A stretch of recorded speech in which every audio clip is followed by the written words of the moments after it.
police sent out to go get her. As they're waiting for the ambulance, she starts to speak. I was just out for a run. I went running just a couple hours ago. Why am I here? They chalked it up to her being in shock, and based on her attire, she had running shorts and a sports bra on.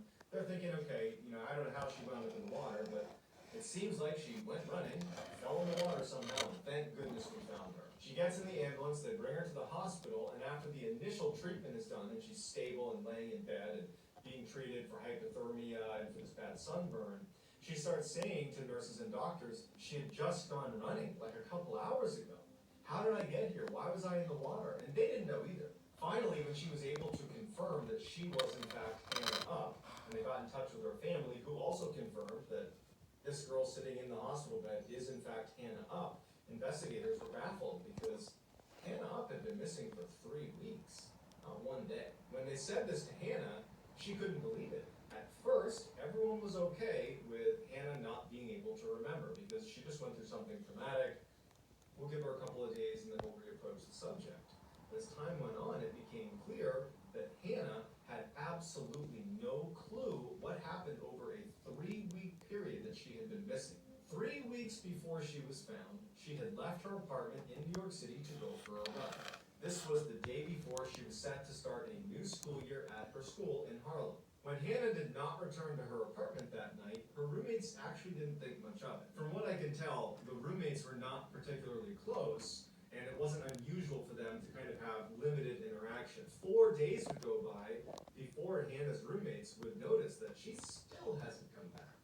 So the first thing they did is they went into her bedroom inside of the apartment, and they quickly were able to find that her passport was in there, her wallet with her cash, bank cards, her ID. Basically, all of the most important items that you would carry with you anywhere you went were sitting in her room. At this point, they called the police, and a massive, massive search is ignited for this woman. Hannah was beloved, not only by her family, but everywhere she went. Her students loved her. All of her friends would say that Hannah was their best friend. Everybody she was around loved her. She was the center of attention, life of the party. And so when she became a missing person, people came out of the woodwork to go look for this woman. They looked everywhere. And after a week, the family and friends were starting to lose hope.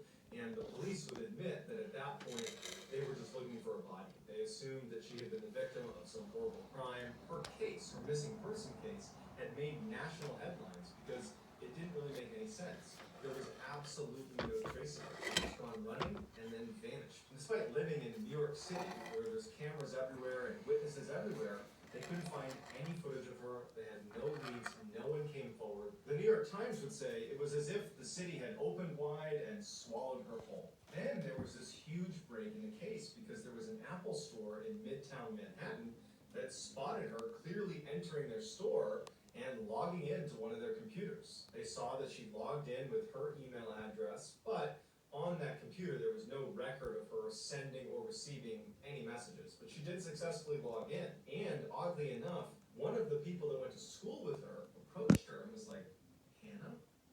Hannah, is that you? There's a huge search for you. Is this really you?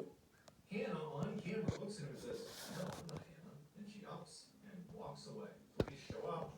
There's no sign of Hannah. She's gone.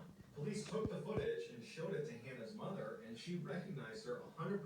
That is Hannah. But no one could understand. Why would she deny being Hannah? Is she being held hostage? A day later, she popped up on the security camera at a Starbucks in Manhattan. But just like the Apple store, by the time the report got to the police and they went to the Starbucks, she was gone. Same thing happened at a number of Manhattan gyms where she was apparently going and using their shower and then leaving. And she somehow was able to get inside the gym, but she didn't have her gym pass. So they don't know how she got in. And again, every time police showed up, she'd be gone. And there's